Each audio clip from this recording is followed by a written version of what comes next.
Just as we were wrapping things up at Endless Foot Drag, my good pal Hillary shot me the spontaneous text, prompting me to meet up in Hanksville, Utah that Thursday. Without a moment to lose, I packed my paramotor, threw the four-wheeler on back, and westward I went. So I've never driven with a four-wheeler on back before, and everybody's berating me, so this seems like the legit time to lower my headlights. I worked out a few kinks on the drive to Colorado, before calling up fellow pilot Jeremy, who welcomed me to crash at his place in Denver for the night.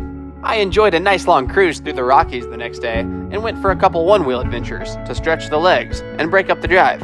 I even discovered the tastiest taco truck in Parachute, Colorado, before arriving at the ultimate off-road playground, known as Swingarm City. This spot is unlike anywhere I've ever been. 5,400 acres of off-road land and air, consisting of what any off-road enthusiast could only dream of.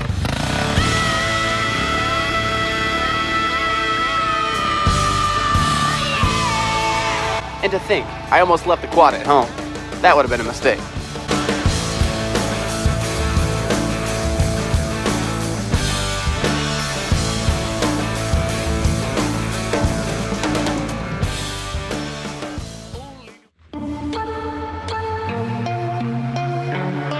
For flight number 1, the objective was to reach Factory Butte, a massive landmark towering over the San Rafael Desert.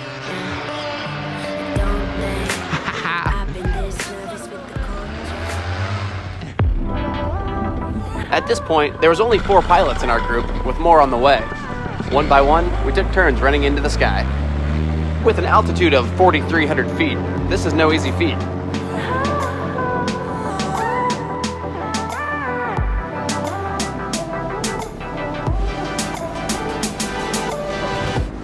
They say the early bird gets the worm.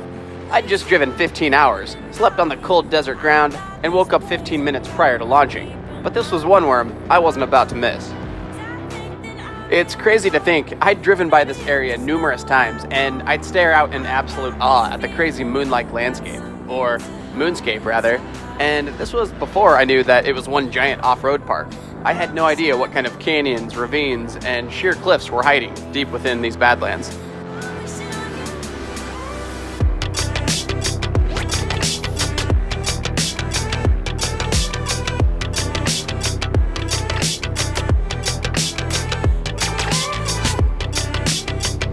So, being in the middle of the desert has its pros and cons. On a Venn diagram, not having cell reception would definitely overlap somewhere in the middle. And I'll admit, it was a nice change of pace flying up high enough to grab a few bars in order to open a Snapchat or two.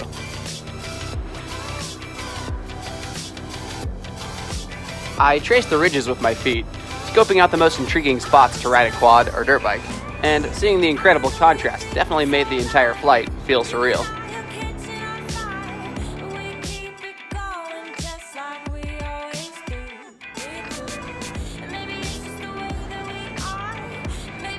I had ventured pretty far out there and was well on my own at this point, so I headed back towards camp and eventually linked up with everyone else. What is that?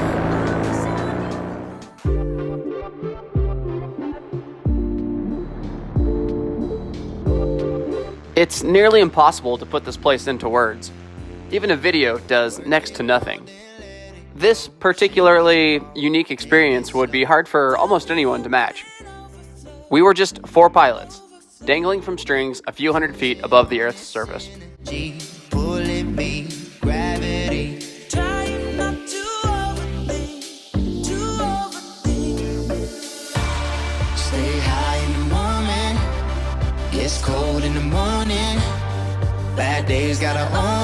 Inch by inch, we watched the moonscape begin to come to life. Like the big glowing ball of fire on the horizon was on some kind of dimmer switch, getting brighter by the second. I'm feeling all the good vibes.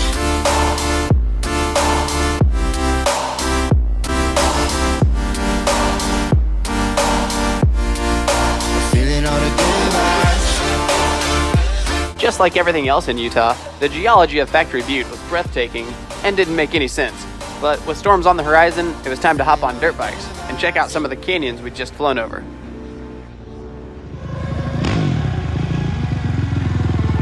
Shout out to David for helping fix an oil leak on the quad, and for bringing extra dirt bikes for the extra tight single track trails that my quad just couldn't fit through.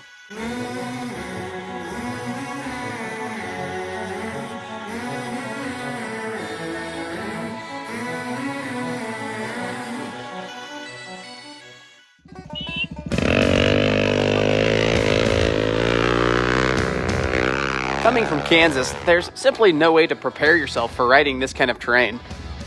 It's kind of like flying, though. The best way to learn is to jump.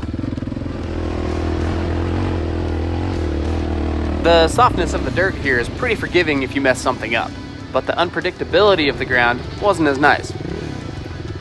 These sneaky little ditches seemingly came out of nowhere and couldn't wait to humble you if you weren't on the ball.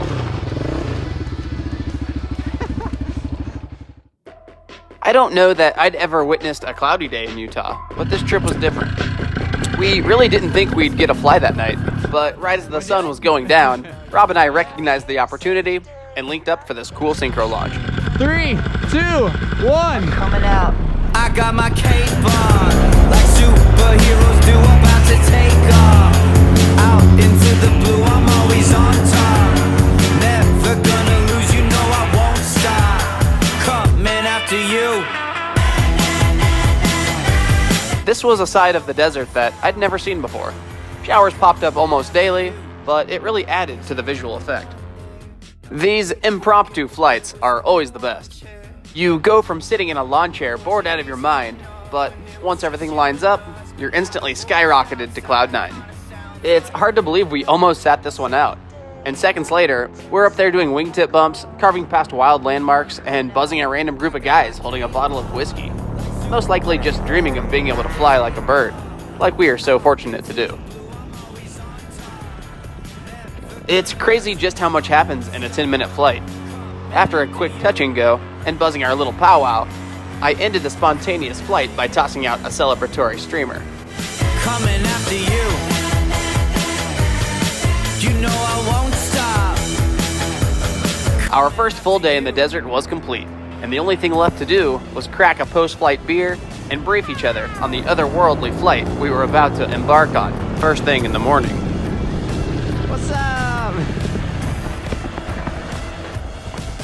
How'd the streamer look? I should have. I didn't know how. Yeah, I didn't know how the wind was gonna play with it, but it's in a place that we can just go grab it. A little bonus flight. Yeah, it was great. We did. I did a little loop around them. Yeah, they had a bottle of whiskey up there, so you know they're having a good time. What'd you think of our double takeoff? Is that badass? That following morning, we got up early and drove through the darkness in order to make it to the Hanksville airport for a bucket list flight I'd been dreaming of doing for years. And let me tell you, it was an out-of-this-world experience from the very start.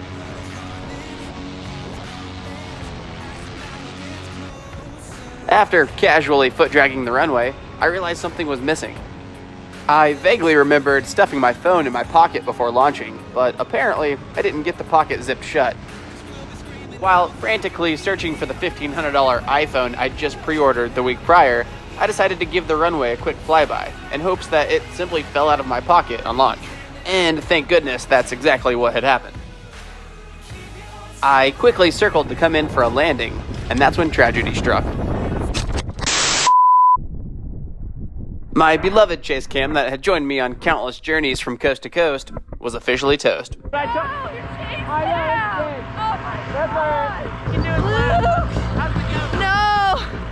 Is it bad? No, it's so Oh, we got the shot! She's okay, yeah, she's okay. It was the best of chase cams, but PPG Smoke was generous enough to have a new one waiting at my door when I returned from the trip. I mean, I'm glad that it was the chase cam that exploded, not my phone. There's some things I can't fix. After securing my cell phone, I was now more determined than ever to reach my destination. I switched to the helmet cam POV and re-entered the sky. Fellow pilot Brad from the Salt Lake area rolled up to our campsite overnight to join in on the fun, and I had the pleasure of blasting through some insane canyons on an amazing cross-country flight to the Mars Research Station. My father told me I could do anything.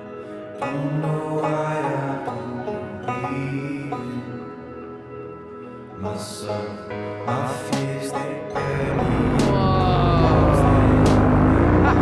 The crazy textures and colors in these bentonite hills are something straight out of a Dr. Seuss book. It was as if we were on another planet, and it doesn't take much of an imagination to guess which planet that might be. Follow what's in the left side of your chest. Be ready for highs, be ready for lows. Dream is a dream until you go through the mistakes. You'll find who you are. Don't reach for the moon. You're going to Mars. You're going to Mars. It's really no wonder they picked this spot for Mars research.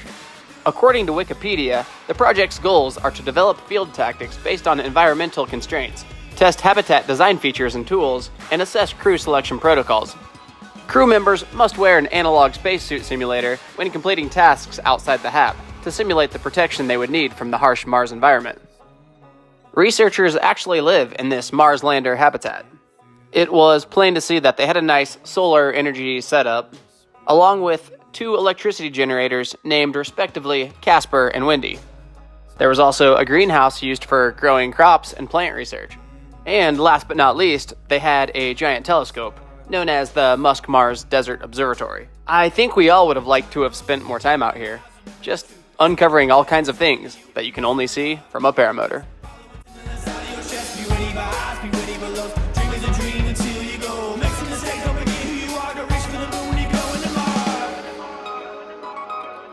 Going to Mars.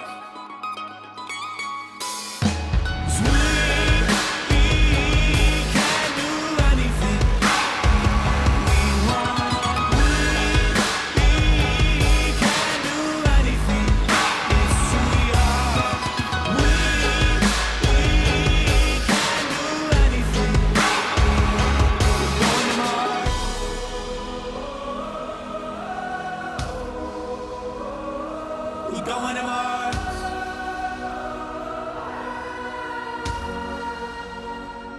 We're going to Mars. Our mission to Mars was complete. Back at the campsite, it was time for more exploration, so I fired up the quad and set off on another solo adventure. Out in the Badlands, there are hundreds of these rainbows, as they call them, that shoot up the sides of these steep walls. Some of them were pretty intimidating, and for good reason. You definitely wanted to make sure you had plenty of speed at the top so you could turn yourself to go back down. I didn't have any wild, crazy crashes out here, but I could see how things could easily go south in a hurry if you weren't careful.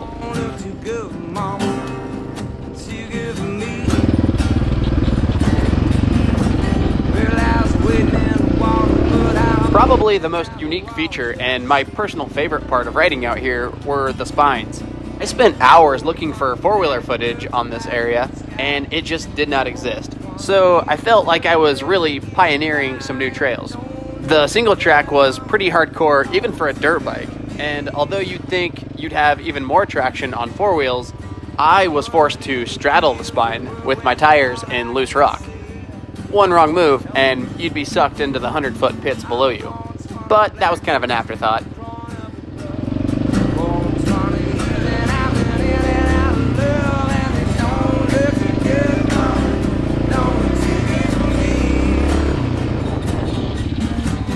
I definitely had one oh crap moment where my back tires started to slide.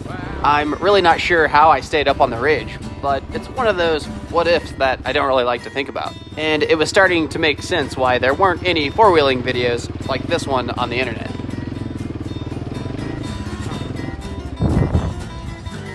This is so insane. We have nothing like this back in Kansas.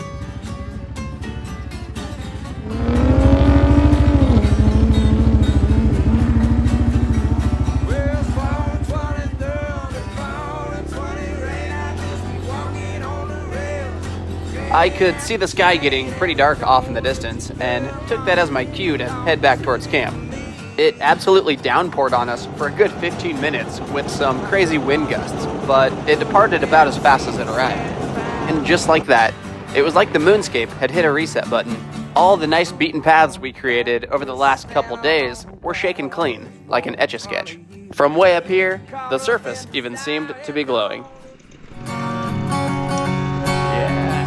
The wind was now perfect, as 5 pilots laid their gliders out in the mud to enjoy some of that post-storm smoothness. said I was born on the wild side. There were a few failed launches here and there, but those that entered the sky had a pretty sweet reward waiting for them when they got there. Oh no! What was that? Mama always said I was born on the wild side. This was our final full day in the Factory Butte area, and every second of it was a pinch me kind of moment. I've been trying to put the sport of paramotoring into words for years now, but to no avail. You see, back in Kansas, it's really just me. No other pilots for hundreds of miles, and it's not uncommon for a 7 to 8 month gap to go by without ever seeing another paramotor, which makes trips like this pretty dang special. When they call me home, I'm gonna ride the lightning.